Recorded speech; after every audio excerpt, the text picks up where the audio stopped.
I am a yoga instructor and yoga therapist from Singapore. It is a great pleasure and honor to be amongst such great dignitaries and speakers today. आप सभी का मैं तहे दिल से स्वागत करती हूँ. As you all know, 21st June is the International Day of Yoga, and we have started the celebrations already. YouthNews.online, in association with National Youth Foundation, Indian Yoga Association, and Parmarth Niketan Ashram have organized International Yoga e-conclave, and today is the second day. We have some renowned and eminent speakers from all over the world to enlighten us. Yesterday was the first day of the conclave, and we had the privilege to listen to many spiritual gurus and yoga masters from all over the world sharing their wisdom and knowledge with us. It is my pleasure to extend a cheerful welcome to all of you for the second day of International Yoga e-conclave 2021. I would like to thank the sponsors of the conclave, who are City Montessori School, Vishwa and Vyasa Canada, the Art of Living Foundation, Hum Purna Yoga Institute, Sarva Yoga International, Resonance the Yoga Studio, International Naturopathy Organization, SBPASS, World Yoga Federation, Yoga Alliance International, Sunmark Event Expert, Adhyatma Yoga Kendra, Soham Department of Yoga and Naturopathy, MJ College, Jalgaon, Anand Ashram Pondicherry, Dr. Nutan Ayurveda and Garbh Sanskar Academy, Manav Dharam Argentinian Hindu Parishad. Thank you all. The reach and spread of yoga today spans across continents. There are communities of yoga practitioners in almost every country in the world today. In order to benefit fully from yoga, to understand yoga in its entirety, we must reflect on who is a yogi. There is a beautiful shlok in Bhagavad Gita where Lord Krishna says, Yasmano dvijate loko, lokano dvijate chayaha, harshamarsh bhayo dvegair, muktoya sachme priyaha. By whom the world is not disturbed, and he who is not disturbed by the world, who is free from joy, impatience, fear, and distress. He is also dear to me. As you all know, we are going through extraordinary times with the pandemic still quite prevalent. As the world battles the COVID-19 pandemic on a war footing, India's traditional system of yoga has been established as a means to boost immunity, improve overall health and well-being. On 20th March 2020, Director General of the WHO also suggested that people could do yoga to maintain their physical and mental health. This will not help you only in the long term, it will also help you to fight COVID-19 if you get it, he suggested. Pranam aap sabhi ko. We would like to welcome you all in the International Yoga e-conclave, organizing it virtually today. ये corona का एक ऐसा कठिन समय है जब हम सभी अपने अपने घरों में हैं और इस समय बड़ा ही मुश्किल हो जाता है चीजें कर पाना. फिर भी हमने एक प्रयास किया है और एक कदम उठाया है इस दिशा पे कि हम लोग कोरोना को तभी हरा पाएंगे जब हम योगा को इंट्रोड्यूस करेंगे, जब हम नेचुरोपैथी को इंट्रोड्यूस करेंगे. इसी क्रम में मैं आप यहाँ आए हुए सभी अतिथियों का हार्दिक स्वागत, वंदन एवं अभिनंदन करता हूं. इसी क्रम में हमारे बीच में आज कार्यक्रम के चीफ गेस्ट श्री 1008 आचार्य महामंडलेश्वर स्वामी कैलाशानंद गिरी जी महाराज हमारे बीच में आ चुके हैं. मैं उनका भी अपनी YouthNews.online की तरफ से हार्दिक स्वागत, वंदन एवं अभिनंदन करता हूं.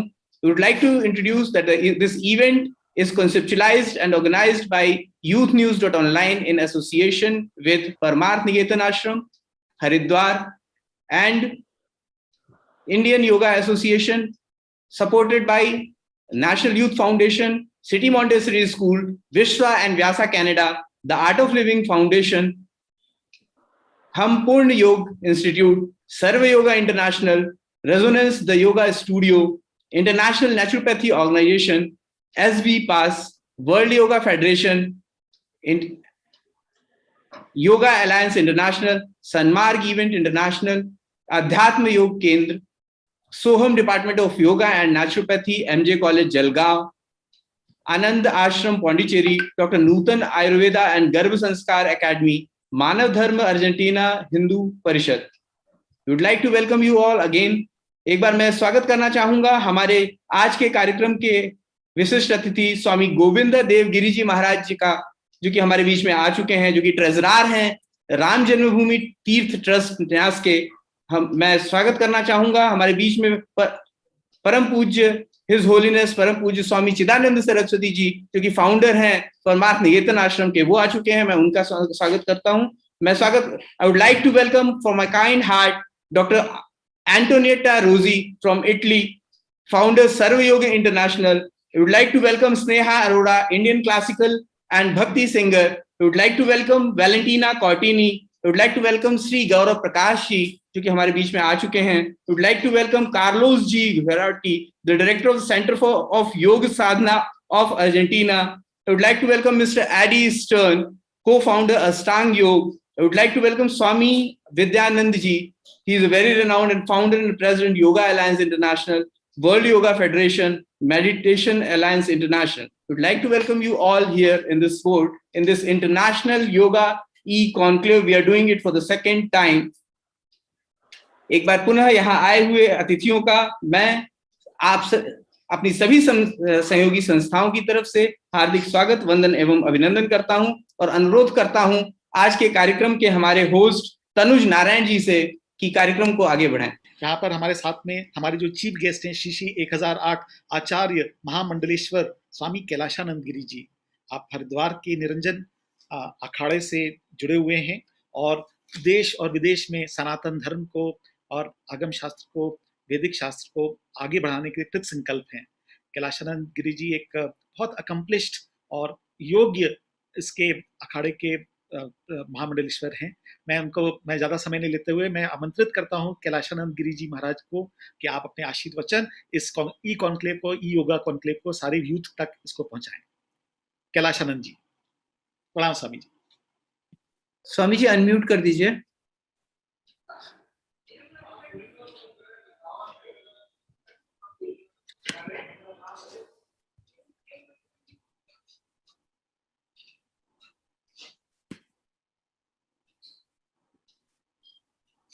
स्वामी जी के पीछे में मुझे माँ गंगा बहती हुई दिख रही हैं, तो माँ गंगा को प्रणाम और स्वामी जी के मुख से भी वचनों की गंगा निकलने के लिए बहुत बहुत आपका स्वामी जी।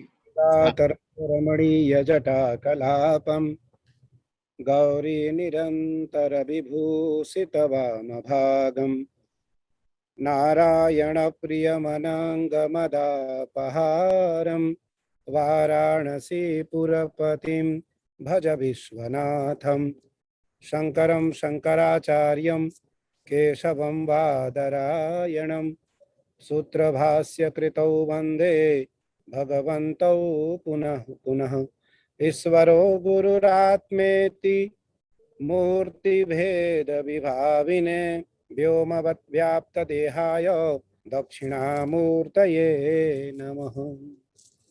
आज माँ गंगा के पावन तट पर मैं बैठा हूँ और पूज्य मेरे बड़े भाई पूज्य स्वामी गोविंद देव गिरी जी को मैं ओम नमो नारायण करता हूँ। मेरे बड़े भैया पूज्य चिदानंद स्वामी जी को मैं ओम नमो नारायण करता हूँ, क्योंकि अवस्था में हमारे बहुत बड़े हैं और मेरे दोनों मार्गदर्शक हैं। मैं आज सुन रहा था पूज्य स्वामी जी का, चिदानंद जी महाराज का, क्योंकि चिदानंद जी महाराज निसंदेह भारतीय संस्कृति को लेकर के पूरी दुनिया में प्रचार प्रसार के लिए कटिबद्ध है और संकल्पित है। 7 से 8:30 गंगा पूजन का हमारा समय रहता है। पांडे जी, मैंने बीच में गंगा पूजन छोड़ा और मैं आपके साथ जुड़ा, क्योंकि मुझे गोविंद देव गिरी जी महाराज से भी मिले बहुत दिन हो गए थे, तो मैं इनको यही से देखना चाहता था और वंदन करना चाहता था।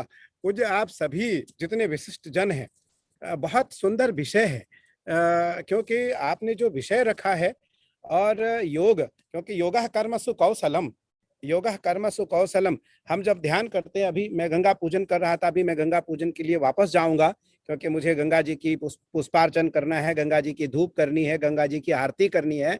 मेरी दैनिक दिनचर्या है ये सायंकाल की। मैं प्रातः काल भगवती माँ काली का, महादेव का पूजन करता हूँ और सायंकाल माँ गंगा का पूजन करता हूँ। गंगा साक्षात माँ है, आपने देखा भी, बिल्कुल देख रहे हैं आप मेरे पीछे, बिल्कुल गंगा जी हैं, नीलधारा गंगा है मेरी माँ काली के बिल्कुल पावन तट पर नीलधारा गंगा है। और गंगा की पावन तट पर चरणों में बैठकर, मैं इनके गोद में, माँ की गोद में मैं बैठकर माँ का पूजन करता हूँ। तो योगा कर्मसु कौशलम, कुशलता पूर्वक किया हुआ। पूज्य स्वामी जी ने कहा कि योग केवल शारीरिक चिकित्सा नहीं है, योग केवल शरीर को स्वस्थ रखने का मार्ग नहीं है, योग ईश्वर से जोड़ने का भी एक मार्ग है। और योग हमें ईश्वर से साक्षात अनुभूति का एहसास भी कराता है। तो मूलाधार, स्वाधिष्ठान, अनहद, विशुद्धि, आज्ञा बिंदु और सहस्राधार, इन सभी का छेदन भी योग करता है। क्योंकि सबसे पहले भगवान महादेव ने कहा माँ उमा से कि हे उमा, कुशलता पूर्वक किया हुआ योग और कुशलता पूर्वक किया हुआ कर्म, कुशलता पूर्वक की हुई क्रिया और कुशलता पूर्वक किया हुआ यज्ञ हमें अत्यंत प्रिय है, हमें अत्यंत प्रिय है। शिव पुराण के वाक्य हैं कि योग से पूर्व, ध्यान से पूर्व, पूजन से पूर्व गुरु पूजन आवश्यक है। गोविंद देव गिरी जी महाराज हमारे देश के बहुत श्रेष्ठ और उत्तम कथाकार हैं, और कथाकार ही नहीं, रचयिता भी है। केवल कथाकार हो, केवल वाणी के धनी हो व्यक्ति, तो उसका इतना बड़ा महत्व नहीं होता है। लेकिन जो व्यक्ति स्वतः अपने जीवन में उसका अनुपालन करता है, उसका मनन करता है, अभ्यास करता है, नित्य ध्यान धारणा, ध्यान और समाधि में अपने जीवन का यापन करता है, मुझे लगता है उस व्यक्ति के द्वारा भारतीय संस्कृति को एक बल, एक संबल और एक आध्यात्मिक चेतना का मार्ग प्रशस्त किया जाता है उसके माध्यम से, उसके द्वारा। मुझे लगता है आज पूज्य गोविंद देव गिरी जी, पूज्य चिदानंद स्वामी जी महाराज और आप सभी विशिष्ट जन, क्योंकि मुझे आज यह अवसर क्योंकि आपके माध्यम से गंगा के बीच में मिला, गंगा के पूजन के मध्य में मिला, जो असंभव था, संभव नहीं था। क्योंकि मुझे लगता है इस दौरान उठ करके पूजन को विराम दे करके आना, पर नहीं मैं आता तो दोनों हमारे पूज्य बड़े भैया, बड़े स्वामी जी का नाराजगी मेरे बस का नहीं है झेलना। तो इसलिए मुझे लगता है कि भारतीय संस्कृति में हमें योग एक आध्यात्मिक चेतना के साथ साथ संबंध भी सिखाता है, संबंध का भी अनुपालन कराता है कि हम अपने संबंध को कैसे, क्योंकि योग से व्यक्ति कुशल एक संचालन होता है, कुशल संचालक बनता है, और योग से व्यक्ति सरल बनता है। तो योग से किया हुआ कर्म और क्रिया से किया हुआ योग दोनों आत्म तत्व को प्रदान करता है। श्रीमद् भगवत गीता में भगवान श्री कृष्ण ने कहा, अयम में परमो लाभः उत्तम श्लोक दर्शनः, अयम में परमो लाभः उत्तम श्लोक दर्शनः। तो श्रीमद् भगवत गीता में भी भगवान श्री कृष्ण और श्रीमद् भागवत में भगवान कृष्ण, दोनों का अगर हम यहाँ मूल्यांकन करते हैं तो सुदामा का एक वाक्य आता है। सुदामा जी ने सुशीला से कहा कि तुम क्यों भेजना चाहती हो मुझे द्वारकाधीश से मिलने के लिए, और तुम मुझे प्रेरित क्यों करना चाहती हो, तुम मुझे इतना आग्रह मुझसे क्यों कर रही हो। तो भगवान श्री कृष्ण के दर्शन को लेकर के सुशीला ने सुदामा जी से कहा, इस धरा पर कौन ऐसा प्राणी है जो परमात्मा से मिलना नहीं चाहेगा।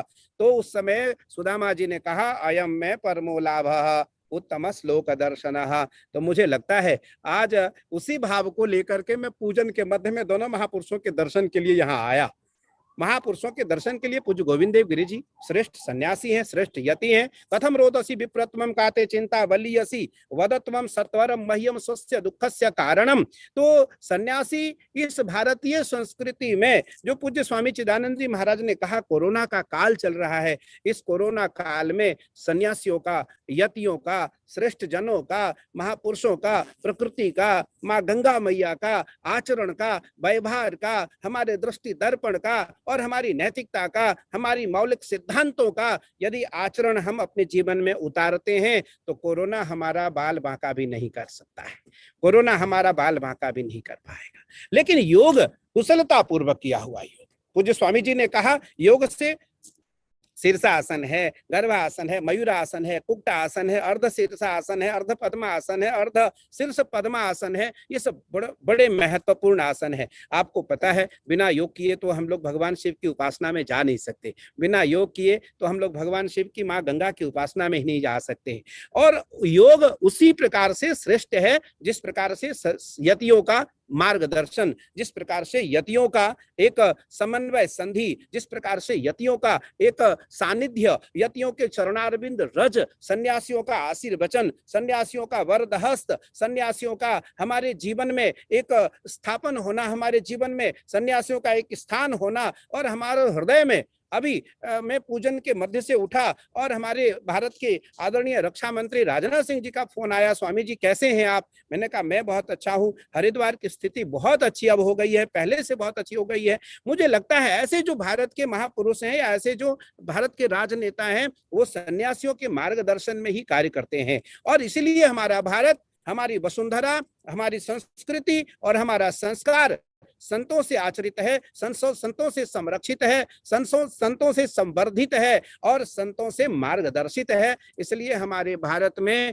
अन्य देशों के हिसाब से, अन्य देशों की तुलना पर हमारा भारत बहुत अच्छा है। हमारा भारत बहुत अच्छा रहा कोरोना काल में भी। मैं आदरणीय प्रधानमंत्री नरेंद्र मोदी जी को, क्योंकि वो भी योगी हैं, वो भी परम योगी हैं, हमारे बीतराग योगी, हमारे गोविंद देव गिरि जी, हमारे चिदानंद मुनि जी महाराज, पता नहीं दोनों संतों को आपने बिठा रखा और दोनों संत आज अपने खुल करके आपके मंच पर बोले, तो मुझे लगता है ये बड़ी बात है, बड़ी बात है भारतीय संस्कृति के लिए, भारतीय संस्कार के लिए।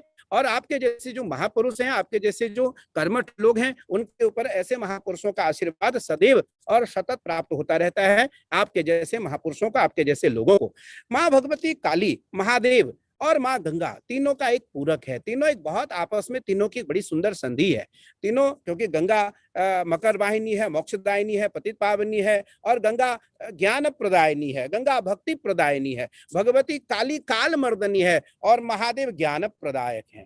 तो तीनों का एक जो संधि है वो बड़ा ही महत्वपूर्ण है। इसलिए मैं तो केवल इतनी बात करूंगा कि ऐसे जो कार्य हैं, आज भले ही वर्चुअल हो, हम प्रैक्टिकल नहीं कर पा रहे हैं, हम साथ में बैठ करके नहीं कर पा रहे हैं, लेकिन ये वर्चुअल कार्यक्रम भी, ये वीडियो कॉन्फ्रेंसिंग के माध्यम से जो भी कार्यक्रम हम कर रहे हैं, ये भी दुनिया के लिए एक इतिहास होगा। भारतीय संस्कृति के लोगों ने जब आपत्ति काल आई तब भी आपसी संबंध नहीं छोड़ा, तब भी आपसी वार्ता नहीं छोड़ी, तब भी आपसी स्थापत्य नहीं छोड़ा, तब भी आपसी जो वाक्य संवाद है उसका परिमार्जन नहीं किया। तो इसलिए योग हमारी भारतीय संस्कृति को एक दिशा, दशा और मार्गदर्शन कराता है। पूज्य स्वामी गोविंद देव गिरि जी और पूज्य चिदानंद जी महाराज को मैं प्रणाम करता हूँ, मैं वंदन करता हूँ। ऐसे सन्यासी हम सबों को क्योंकि मैं तो अभी आचार्य बना, निरंजनी का और पूज्य गोविंद देव गिरि जी महाराज का खूब सारा आशीर्वाद चाहता हूँ कि मैं अभी बच्चा हूँ, आपका बालक हूँ, आपका बहुत सारा आशीर्वाद मुझे मिले और आपका बहुत सारा मार्गदर्शन मुझे मिले,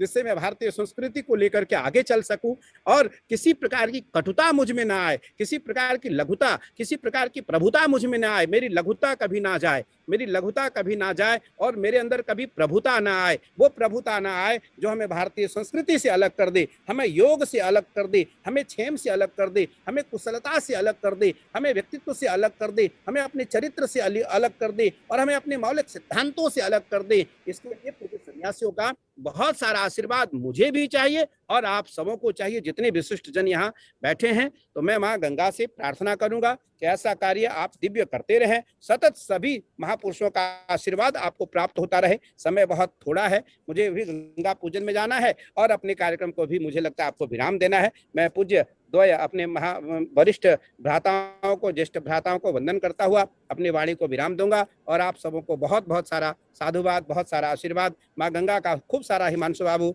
आपको बहुत सारा आशीर्वाद मिले, पांडे जी आपको खूब सारा आशीर्वाद मिले और जो संबल है, आत्मीयता है, ये सदैव बनी रहे, ये कभी दूर ना हो।